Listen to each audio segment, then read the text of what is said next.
چیه بابا؟ این میوه‌ای که بهتون گفتم توش دونه هم داره، دونه هاش شاید بشه بعد. همون میوه کاکتوس؟ چرا قرمز اونجا سبز بود که؟ پوستشو کندم. واو اینقدر خوشمزه است که آقا اسکای هم نگاه کنین.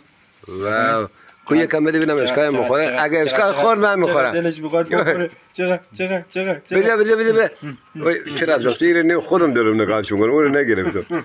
مال شما نیست، مال شما بذار خوش آمده. کو یه ذره بذار کف دست من ببینم اسکای میخوره. اگه اسکای خورد منم میخورم.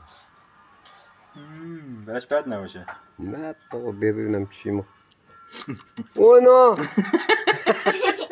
نه چی ماما کله اوه چه آبی داشت، آبش تازه ریخت بیرون. تخماش ده اگه شد. اوف